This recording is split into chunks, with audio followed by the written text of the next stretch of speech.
What up, my freaks? RuinousInsight here with part 9 of my Total Warhammer II modded Arkhan the Black campaign. So as we saw last time, with the Black Tower of Arkhan having fallen, we have our two sort of capital cities capitals because they both have a massive amount of garrison stuff and they can defend themselves, and our centralized power is more or less complete, minus the Black Pyramid, of course. I actually like that about Arkhan's campaign in particular, that you do have this centralized power, as I said, area, as opposed to some factions, like, for example, the Lizardmen, because the distance between Itza and Hexawaddle is quite a lot. So unlike with them, we can basically protect all our capitals and our massive money-generating areas in one area, and don't really have to worry about that as much. And look, we have Bagar over here with its Great Pyramid and gems and a strategic location, so we got lots of good stuff. Numas is over here.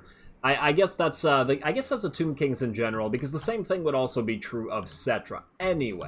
Anyway, with the fall of the Black Tower, we got unlocked the ability to get more of these Whites of Stone Rat Town. We have had the one unit from the start, and it has performed quite well. Between the episodes, I also assigned a skill point to Mr. Arkhan in Sun-Scorched Bones, just to see whether the Skeleton Warriors buff would apply to the Whites of Stone Tarn, and indeed it did. They gained a tiny bit of extra armor from that buff. So that means we just max out Sun-Scorched Bones, and then I believe Unfading Memory, another plus 10 armor, speed, and missile resistance for the Whites. I'm actually going to be pretty darn happy with that, because Arkhan will then have these elite sword infantry units to guard him. The rest of the units in his army will be primarily ghosts. We'll get the rest of this stuff in the support army. Now, I would like to recruit these guys soon, but it'll have to wait at least a turn, because we need to take Sudenburg and destroy the Rakaph Dynasty before we just sit around and change up our armies a little. We have been getting ready to do that for a while. We have our third army recruiting here. We also have Crypt Horrors in there, and we do need the special units and more powered up army before we face off with the battles here for his stuff, mostly because we don't really have any easy way of dealing with all of these big dino units. They would just take too long to kill with our weaker units. Another question came up in the comments of the last episode, and that was why I was doing the dynasties in order like this, as opposed to going for like the Ushabti one or something like that. And the reason for that isn't so much that there's an order, as the first dynasties have upgrades to basic stuff. Like this one has upgrades to Nehekar Warriors twice.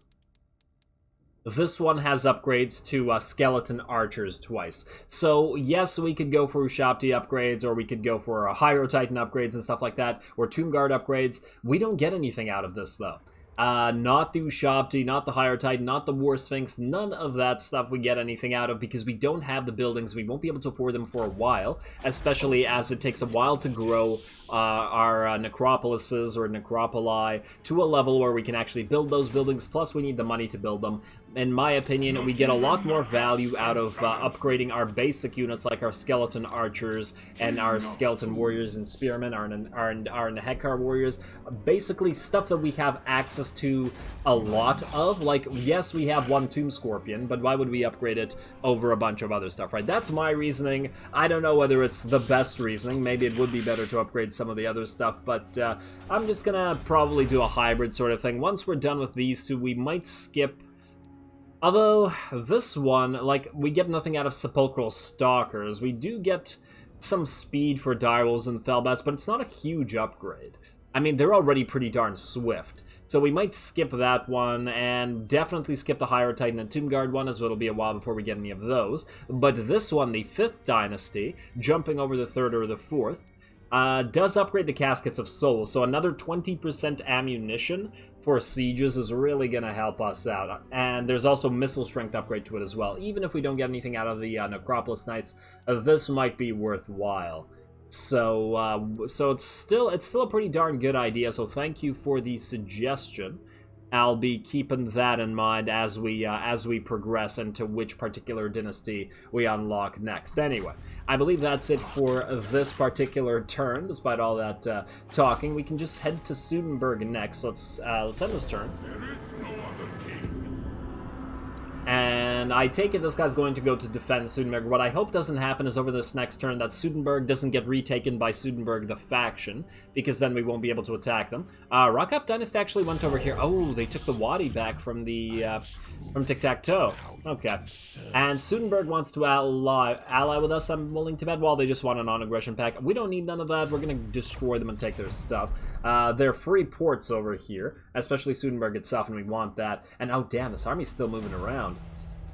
We can't attack it. But yeah, because we can't have 2 high-level treemen, 2 besties with revivification, and an ancient stag. These 5 units. Like, we could deal with these guys just fine, even with our relatively weak army. And oh, wow. Look at the upgrades on those Wild Riders. 59, 56 on a cav unit, plus the silver shields. That's very nice. That's supposed to be glass cannon. And they have a fair amount of HP as well. That's pretty darn nice. Way Watchers, 57, 51. Yeah, this is going to be a tough fight. It'll be a while before we can get to it. Great Incantation of Tahoth has expired, which means we can get another casket. But we're not going to spend money on that right now. We are going to spend money on this. Kofar Harbor will give us an extra 250 per turn, actually a little bit more than that, and I will certainly take it. We also have Bel Aliad still open. We can't afford the Great Incantation of Tra. Damn, we can afford it next turn, though. Oh, damn, we're actually only 200 short. That actually makes me tempted to go into Diplo and try to get 200 money from the Awakened. Let's see, payments. Man payment. 200. You're gonna agree to that, right? Oh, minimum is 300. Okay, how about this? Damn. I was really hoping. Oh well. We could try to get some cash out of the Greybeard's prospectors. In fact, wait, will they trade? Nah, they won't give us anything. What about just straight up money? Payments? Man payment, 300. Oh well, I guess we'll have to do it next turn. There's no way to get the money otherwise. Okay, well, let us move towards Sudenburg. You know what? Where's our hero? Oh, he got wounded, didn't he? Damn. I was trying to decide whether we move down to Sudenburg or whether we move to the Wadi El Tabuk first. I don't want to leave the Black Tower open while the garrison is broken like this. So that's kind of an issue. Also, what do we build here? I mean, we definitely need to build this, but not right now. Maybe we just go for growth, and then we'll replace that building later. Oh, I did want to get the... I wanted to get... Where is it? Where? It's right here. Desecrated Sepulchres. We want to get this here ASAP.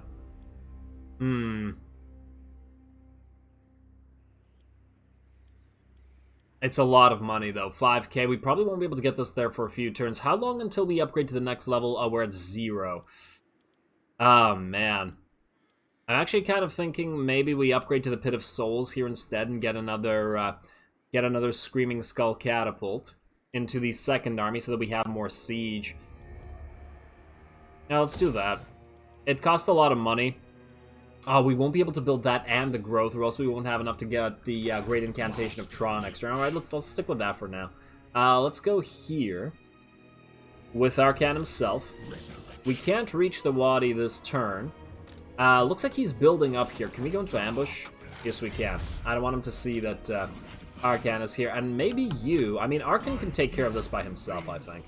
What do they have? Some skeleton warriors and some skeleton archers. This shouldn't be a problem for Arkhan's army. Let's move you here instead and pray that this army doesn't randomly declare war on us. You have an army here. But what we could do is go to Sudenburg next turn and then siege them and then move Arkhan in via march stance. We don't necessarily need to attack them in one turn, although we probably could. I mean, it's fairly weakly defended right now. Anyway, I guess this is another end turn, because there's not much we can do about this. Get that Great Incantation of Tra going next turn.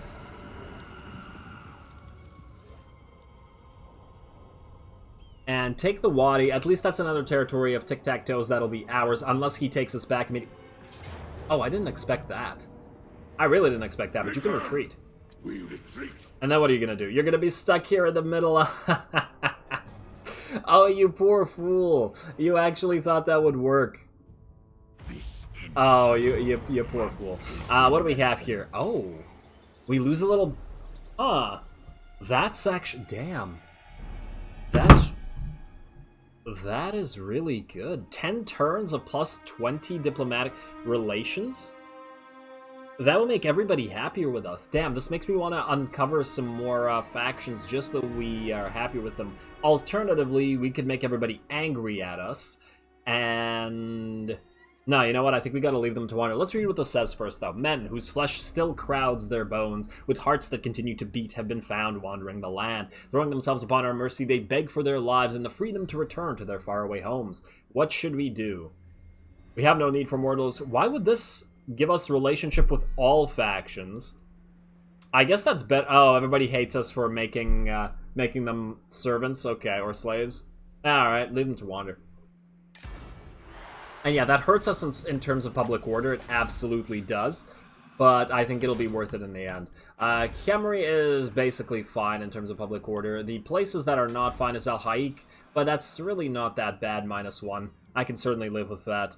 Kofur, we're gonna need to build a freaking lookout with you so that you don't get attacked by something. Same with Zan. Oh no, we can't build that in Zan. Right. Okay, well, it's gonna be a minor issue. What territories do we have that are losing public order? Not many. We're gaining tax rate from you. We're gaining public order from this. Yeah, so we'll have to keep that there. Martek, well, you will rebel, so we'll need to delete that. We will use the Great Incantation of Tra.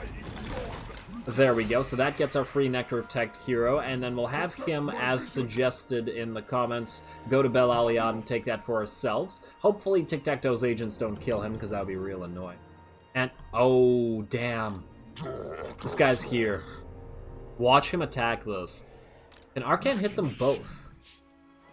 Let's see. We could... Can we move here, and then back to this? Because this guy's gonna move away, damn. And I don't think the backup army is good enough to attack him, just because of the heroes. Like, we could kill this, but then what are we gonna do about the heroes? We could risk it. I think we have to risk it. Unfortunately. You know what we could do? We could delete this Skeleton Spear, get the Kepra Guard in here. We gotta get the Kepra Guard somewhere. And then attack with that. I don't want to delete the bats because we make good use of them. Yeah, you know what, we'll do that. You go bye-bye. You go hello. You attack, and then we'll have Arkhan go after the Wadi, and then we'll attack Sudenburg together afterwards. Alright, will you move away? Or will you feel like you're good enough to attack this? Probably could have changed to the white stance as well. Ooh, they actually, they have the superior balance of power. Yeah, as I said, they do have the 4 heroes, which means they do have some magic, which we can't use. But I feel reasonably confident. Alright, we'll make this a cinematic battle because it's a little bit tougher than I was expecting. So let's do it.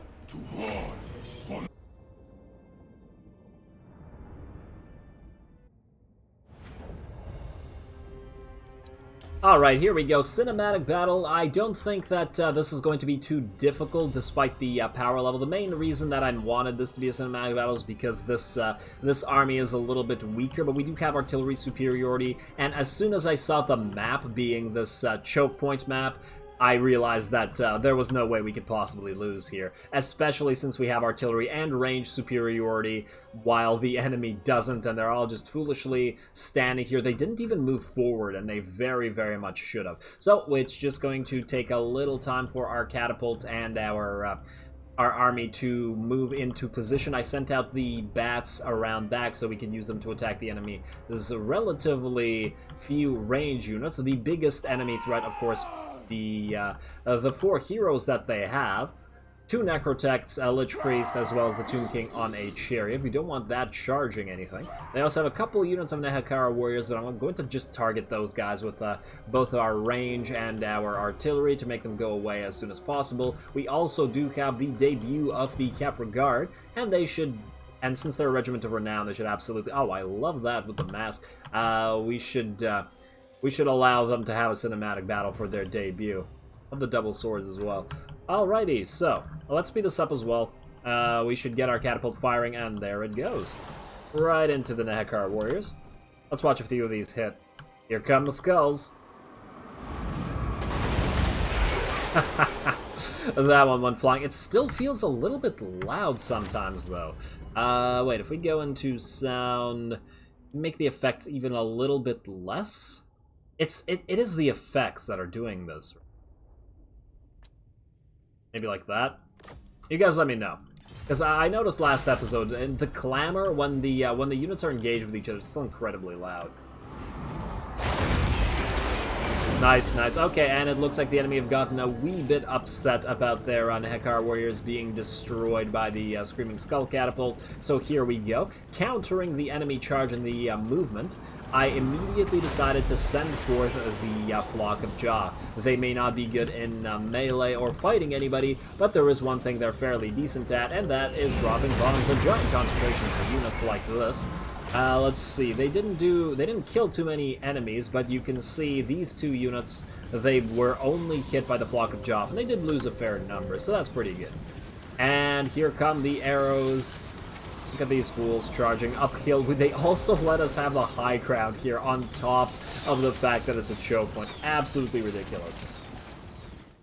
Poor AI. And I did immediately send the bats to try to tie up the skeleton archers and stuff like that. The problem is the AI does have that Lich Priest of Death, and he uses Soul Blight on some of these units, and I believe he also used the Fate of Biuna, the ludicrously overpowered spell that's great at destroying elite units on some bats. And I mean, it's great on the one hand that he used it against them. He will also be spamming Spirit Leech on a bunch of our other units. And yeah, as I was saying, it's great that he used it against these units instead of our elite units, but those poor bats are not going to have a good time with that. Anyway, let's continue here. Wrong key, there we go. Keep watching the enemies, just move up here and get wrecked. I mean, they can barely approach our melee line before they just get wrecked by our range. But hey, it's still nice. It's nice, and we were even able to set up a relatively decent kill box with several angles on our archers so that they can fire at the enemy without killing too many of our own. Not that we really care about losing a few skeleton spears. Beautiful. Unfortunately, the enemy will be able to summon their Ushabti because so many of their units will die. I, of course, protected our skeleton, or Screaming Skull catapults with a set of spearmen. So it will, if the enemy spawn there, they're not going to get away with killing that unit. Oh, that unit looks like it's dropping the enemy arc healing. That looks like a 2nd level Realm of Souls, or possibly even the 3rd one. Because they've used it out, it looks like it's the 3rd one that they will get their Ushabti spawning in on top of the archers. Probably the better move, as they would have just gotten tied up by the skeleton spears. Fortunately for us, we did have our Nehekara Warriors and a set of skeleton spears nearby that weren't even engaged in the front line, and they can go after these Ushabti. And yes, the Ushabti will go to town. They'll kill quite a few of these skeleton archers, but, you know, once again, replaceable units. No biggie, and we're close enough to our own territory to re-recruit anything that does die. The Ushabti start dropping very fast. They also pop a Soul Blight on top of our skeleton archers. The melee defense, I guess, is kind of annoying, but the leadership I find more so with regards to undead units. Because when you lose that leadership, you just start suffering debilitation or crumbling, etc. The Tomb King actually did a decent bit of damage with that chariot charge into our flying units, who are tying up this unit of skeleton archers, not killing a lot of them. They're not really dropping very fast, but hey, at least they're not firing on anybody.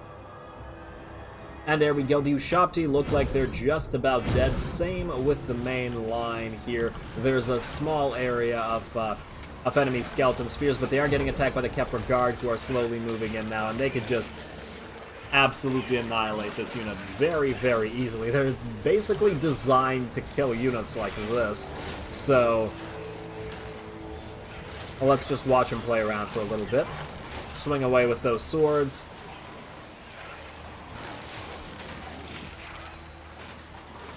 And there's the crumbling. And oh yeah, we also have our Scorpion Legion over here. So you could see just by the amount of gold on the field that we have the better army. And there we go. I believe that's just about the last of the enemy actual units other than the heroes left.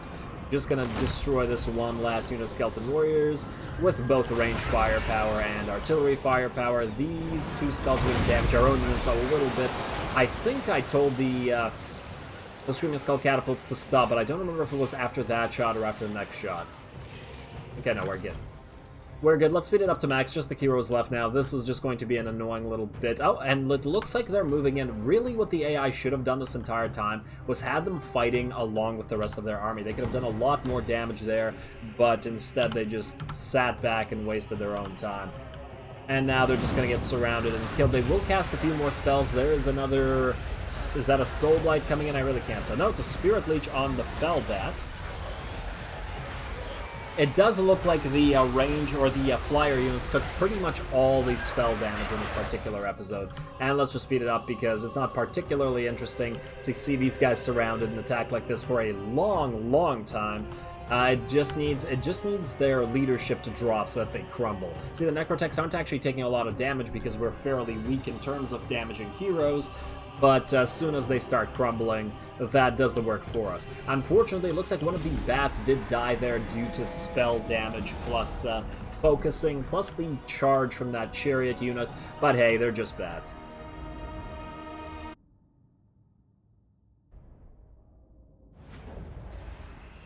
I alone shall restore Nehekara. Alrighty, pretty easy battle. The AI didn't play it well. What happened to the bats at the end there was pretty annoying, but I mean, mostly I just got really impatient about the lords not dying quickly enough, because we don't really have anything that could kill them, except the Kepra Guard, I guess, at the end there. They're probably the only unit other than our lord who could really damage them, so we had to surround them. They were taking so long, I just sent in the bats and they died. And of course, all the spell spam was basically on the bats, so they weren't tip-top anyways. But hey, whatever, they're common units, we can replenish them quite easily. We could get 850 money, or we could get 50 soldier, or yeah, canopic jars. The thing is, we really need money right now to build up our empire. Yes, the jars would allow us to build a lord at 500. The thing there is, we'd still need to spend 5,000 gold to get the lord, and I'm not into that right now. I don't think it's worth it. So we're just gonna go Endless March for now. Potion of Strength, that's swell. Enemies killed, a bunch of enemies killed. Then you're gonna go back into our own territory, right there, and then you're going to re-recruit yourself a nice bat. In fact, you two are going to join up. You're going to re-recruit 2 bats so we don't have to wait for them to replenish. I'm actually almost tempted to delete these 2 units and replenish that guy, but I think we're okay. I think we're okay. Let's send Arkhan in to take the Wadi right now. Destroy them. And go. Alright, this we obviously don't need to fight. Necromancer. And then we can occupy that. Ooh, 50. We get 50 canopic jars for occupying every city anyway, so I think we're quite good there. Plus, we get the 10 free soul jars from Arkhan's building, which is also quite lovely. There we go, almost 2k free money out of that, and Arkhan got himself another level on top of it. Let's keep upgrading our new units. I mean, I do use Spirit Leech all the freaking time, though. We should still get a bunch of this stuff. Oh, you know what? The leadership for all vampiric units. Oh, but it's only for lords. No, we're still gonna need this. On the other hand, we really need to get resurrect/reanimate early. The 15 leadership does prevent them from dying, so maybe we go for Sunscorched Bones first. And yes, now it's 44-48, so these guys definitely get an upgrade for that. Alright, you, Lich Priest. What do you got? We keep going through magical reserves until we hit Arcane Conduit. That's probably the best so that we can cast more spells. That's always a good thing. You can have Tomb Strike for now. We don't really need the other Scorpion. Oh, speaking of Scorpion, you, my friend, are going to get renamed to Snuggles. There we go. As per the comments. It doesn't have a pun in it, but I still love the name. I love the classic name the monstrous gigantic unit something adorable. And let's see, what else do we have here? You have the Arrows of Asaph, so that definitely means you're going to be carrying around a lot of ranged units. But I don't think you're going to go Ushapti. You're not going to be an Ushapti, man. We might not even keep you after we get our special lords. So I guess we just keep going for Packs of Terror, keep getting more and more Felbats, and get some wolves in your army as well. Just split your forces between those two. And I guess another Screaming Skull Catapult. Wait, did we not? Oh, it's going to take 3 turns to build. Okay, fine. And research available. Let's go for... Well, we're not going to get any use out of the Nehekar Horsemen. I probably won't be building any of those. We do get Missile Strength for Skeleton Archers out of this, though, and I feel like that's going to give us something. This upgrades Nehekara Warriors as well, and they could definitely use some armor. So I guess we go these two, and then we go the next step. You know what? Maybe we'll go Bone Edifice. We'll skip these two, but just because we'll need another army earlier, and then we'll go 5th Dynasty after that, or Dynasty. Alright, I think we can end this turn, and then we can proceed to Sudenburg right after that. Probably could have spent some of that cash, but I feel like we gotta get big ticket items for more money earlier. Hopefully nobody else declares war on us. We just gotta make sure this is done in 10 turns so that we can turn around and go to take Tic-Tac-Toe stuff right after. The dwarves are not gonna like that. How Sudenburg declares war on Tic-Tac-Toe. Ironically, because we're gonna kill Tic-Tac-Toe soon. Hey, are you raiding the Black Tower? What the hell are you doing, man? Rude. Oh, we could fight these guys outside the walls now. Beautiful.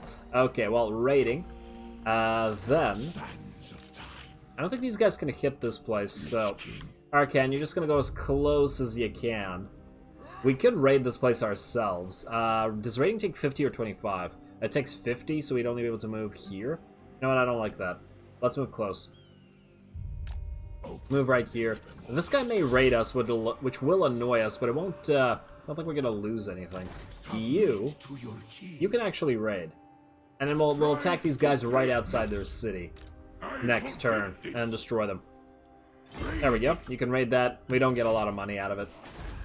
You, unfortunately, we're gonna have to untax because you're losing a lot of public order right now. We're generating some income here from this building. Probably should replace that with a growth building. But can we afford doing that right now? Yeah, maybe. Maybe. You are near Bel Aliad. You can take that next turn, make it level 3 immediately. What else can we spend cash on? We got 2,700 in the bank, and we definitely want to get something that'll give us money. Kofor, we probably should protect you from getting attacked from the sea, just because you have the Kofor Harbor, which gives us a lot of cash. But let's make this other grave port first, which will give us more money. Sorcerer's Islands, you're also able to get something that will give us more money. Now that I think about it, we should probably move this building to the Sorcerer's Islands. Because this place doesn't appear to have, despite the fact that we started here, this place doesn't actually generate a lot of cash, only 328. So what I'm thinking is we're probably better off making this place more of a military hub, especially as it also is going to have 3 sets of towers, which will all decrease the tax rate. And I've just convinced myself. Yeah, military hub, here we go. Let's make this here, so that means we'll need to wait until we have the money. And then we'll replace this with another ethereal unit building. We could probably make the Dwarven territories another military hub as well. Although, they will generate some cash. Because they'll have an Iron Mine and a Gemstone Mine. I'll think about that, it really depends. In the meantime, I guess we could just end the other turn, then we'll attack the Sudenburg fellows next, and that will be the end of the Rakaph dynasty. Tic-tac-toe, let me guess. Oh, no, you actually won another non-aggression pact. I thought he was going to declare war on us. Nah, we're going to kill you, buddy. We're going to kill you. I wonder what buff you receive for killing tic-tac-toe. And you guys are just gonna sit out here and die. Okay, good luck with that. And the beastmen moved out of our territory. Beautiful. Okay, there we go. What do we have here? Buildings damaged versus reinforced temple. Construction cost -10 for all buildings for only 100 jars. Beautiful. We will do that. Screw the buildings damaged. All right. In cities as old as the deserts, it is the natural order that even the finest buildings eventually crumble and fall. One of our largest temples has started to collapse, and we fear that it will soon topple, bringing down calamity. Should we reinforce it? No, Matt. No, I'm just kidding. Okay, reinforce it. Reconstruction costs. That'll make the jars that we lose back in money. You know what I mean? Bel Aliad. Next. Go. Colonize ruins. 114. Level 3. Beautiful. Alright, it's taken a while to get this place, but this means we do immediately build a gold mine, which is a free 250, actually 405 per turn, which is once again quite lovely. Black Tower of Arkhan, I believe, also increases the gold generated in all regions in this province. So Black Tower needs to be money-making. We need to build all the maximum money-making territories. We need to build the Grand Pyramid here, just so that we can build the refurbished stonecraft, ancient stonecraft refurbished workshop line, because that gives us a lot of decent cash. And whatever else out of this will give us cash. Neither of these two things do, but every other building here, I believe, does. Ooh, hello. Treasure tombs. We should build this everywhere. Nice. Okay, and do any of these things give us cash? I think just this build. No, this building doesn't give us cash, but it does give us research. We'll probably build it here anyway. No cash from this. Actually, income from all buildings in the province. This is nice too, but we can build this in the smaller cities. Okay, okay. Well, in the meantime, let's just go for growth, which will also give us money. It's not like we need to build towers here or anything. And then we'll assault these guys and make it another cinematic battle, since it should be fairly nice. There's a bunch of guards in Sudenburg, so why the hell not? Oh, now that I just realized that Mortuary Cult, Legions of Legend, now that we have the gold, in 3,000, we need to get 3,000 gold and 300 to get the horsemen. If we find exotic animals, oh wow, that's the closest one, all the way near Queek. I believe that's the spider place, Mount Arachnos. Yeah, the Arachnos faction. Okay, that's far away. What about wine? We needed wine for something, but I don't remember what it was. Talismans. I swear I was looking at something that we needed wine for. Scroll of Leeching. No, I don't think so. Oh, Elixir of Might for the quest. Where's the nearest wine? So it is Sartosa. Damn it. Okay, we'll have to send an army up there and take Sartosa. I mean, it's a pretty nice. It's a pretty damn nice city. It's a port with a lot of good stuff in it. It's just that we have bigger fish to fry right now. So Nagash will unfortunately have to wait. Alright, or Nagash's staff will anyway. Let's move on in. You go. Arkhan. Let's attack. It doesn't really matter which enemies we attack. Whoever's the closest, just attack them. Right. We attack this one. It has a few more units. Don't run away. Fight out. Fight, you coward. Fight. No. Okay, fine. Attack this guy then. He's gonna do the same thing. Okay, somebody, please fight. Arkhan, what about going for this guy? No, I did not target Sudenburg. Whoa, whoa, whoa, whoa, whoa, whoa. Can you siege? Damn it, how much movement? I wanted to attack the guy that was right behind this. If we attack you, you've already moved, so that actually works for me. So let's put you here, then let's put you. Stop the siege. I think this will work. I could be mistaken, but depends how far Arkhan moves away and how much movement points he has left. We should be okay. Do this then. There we go. There we go. And does that draw out the garrison? Yes, it does. Okay, so we can destroy them in the field and then take Sudenburg for free. Now, I am going to have to make a cut here because the last battle was a cinematic and this one is going to have to be the same. So here we go. Alrighty, here we go. End of the Rakaph Dynasty after this battle. So that'll be another place shored up.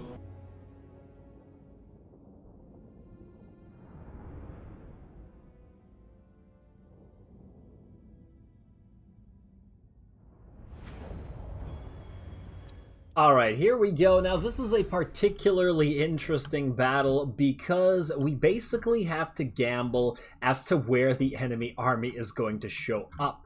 They have four armies.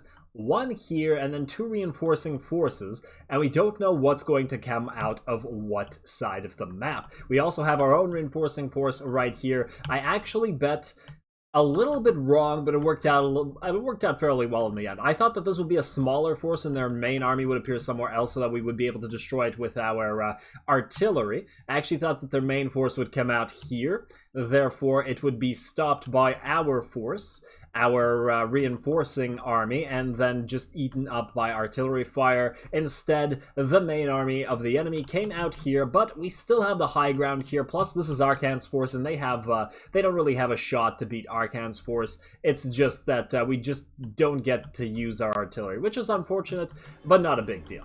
And here they come. This is basically everything they have. They have a couple lords in here. Looks like, of course, the Scorpion goes in first. We also have our archers firing down into here.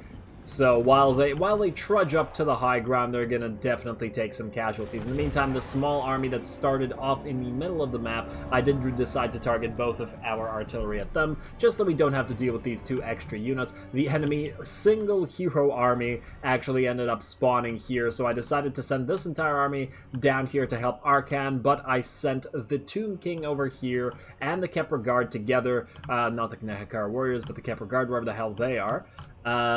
They're somewhere.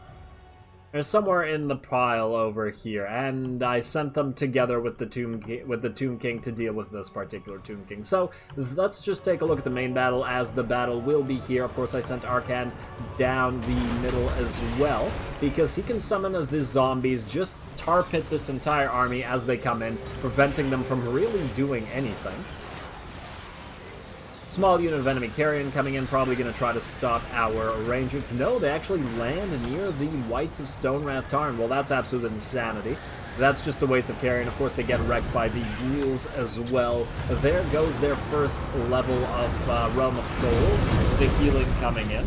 And here come the damage dealers that we have. One of the best damage dealers, possibly the best damage dealing unit that we have in all of our armies so far. The Ethereal and Hekaran Warriors, Assyrian's Legion of the Netherworld. I've been very impressed with this unit thus far, especially because they take so much extra healing, because they're ethereal, and they don't take much physical damage. Granted, we haven't run into a lot of crazy magical armies, so it's not super surprising that these guys are so effective. So the earlier we get our own other ethereal units, our vampiric ethereal units, the better. We just really need to save up. Anyway, here come our own units moving in unison, coming down. The unfortunate little bit here is that an enemy unit of Nehekaran horsemen was charging, so I decided to countercharge with 2 units of direwolves. I thought that they would do pretty good, but in reality, the Nehekaran horsemen charge appeared much, much stronger. They basically killed one unit. I did get it off the map by retreating it, and I believe I do the same thing with this one as well, just to prevent them from dying. But it certainly was telling. I didn't expect that with all the buffs to the direwolves, they would get wrecked by a unit of Nehekaran horsemen, who are a basic horseman unit. So to counter this, I also decided to send in some bats who have a massive amount of melee defense, and they're not going to have too much of a problem with the Nehekaran horsemen. Conversely, certainly not damage dealers, but they can still pin them down while they slowly die. We also have the ghouls over here fighting a unit of skeleton warriors. They've been fighting this unit since basically the beginning of the battle. I'm a little bit disappointed in how little damage the ghouls do to them. I guess they're not powered up enough with enough buffs quite yet. We need to get a separate lord. I think that's going to be a pseudo ghoul king, a ghoul tomb king, as it were, that has basically tons and tons of these ghouls in their army, and hopefully we'll get all the buffs for them, because I'm not going to bother getting the buffs for them with Arkhan's army. Arkhan's probably going to temporarily hold some of the crypt horrors in there, but not through the late game. He's going to be primarily ethereal. And over here, the enemy, of course, summoned their Ushabti, and we also managed to lose enough units to summon our own Ushabti in the middle of the enemy press over here, I believe. Yeah, there they are. Yeah, I really like how hectic this this central line is. Lots of different units wailing away at each other in every direction. It's lovely. I still kind of get a little bit annoyed by the contrast of the Empire zombies being summoned here, though. Not gonna lie. It's just kind of out of theme there. But hey, whatever. Not a huge deal. Few extra shots coming in, damaging our own Ushabti and knocking him back, but we do kill the enemy. We do kill the enemy archers that way. The enemy Ushabti do survive here, but of course they get once again tied up by our own zombies. I believe I saw an enemy Tomb King die. I think that was this guy. I didn't really bother watching this because it was kind of uninteresting to see him just surrounded by these elite units and just killed. But hey, oh, our Tomb King kind of blends in with the King Nakesh's Scorpion Legion quite nicely. Anyway, the enemy army is disintegrating, so we're just going to speed it up. There's really not much else to see here, except this final Lord, the last unit remaining, I believe, charging up. Is this a Lich Priest Lord or a High Priest, or whatever the hell these guys are called? Lich High Priest, close enough. Charging up the high ground, trying to see if he can't get one more swing in, and he does manage it, and I think he killed that unit since it dropped its shield. At least he lost an arm. And down goes the Lich Priest. There we go. Decisive victory, obviously. The enemy had no chance against Arkhan without their walls. Not that they would have had a chance with them, but nonetheless.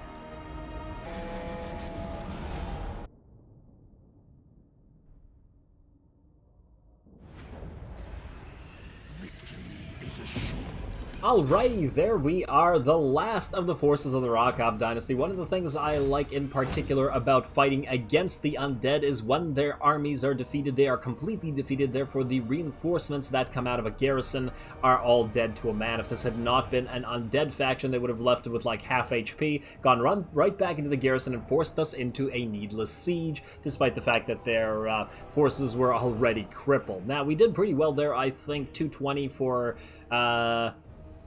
nearly 2,200, so what, 1 unit per 10? That's pretty darn good, and most of the losses were probably out of the relatively weak units. Yeah, the Dire Wolves unfortunately took quite a heavy hit against those Nehekara Horsemen. The Skeleton Archers that got wrecked by that unit of Ushabti, those are the main losses. Otherwise, the Legion of the Netherworld, 235 kills on those. Very, very nice. Looks like I'm gonna be keeping this unit around. Very impressive. 103 on the Whites of Stonewrath Tarn. They are a defensive unit, so that's still pretty darn good. The Ghouls did okay as well, and of course, since Arkhan basically won all this by himself without the need for the second army, the second army really didn't do anything other than kill one of the enemy lords. So anyway, let's see how much money we get for this. 120? No, that's no thank you. And we don't really need the replenishment, so we're going to go for Canopic Jars for once. Make way. There we go, and with that, we are going to just go right on in, take Sudenburg for free because there's nothing in there, occupy it. No sack, just occupy. And there we go, Rakaph Dynasty is destroyed, and that, unfortunately, is where I am going to call this episode. We are definitely out of time, but at least we've been getting some longer episodes recently, especially as we go on and capture the entirety of the desert. We still, of course, have to destroy Tic-Tac-Toe. I don't know what I'm going to do next episode quite yet. Possibly go for Sudenburg, just because they have only one...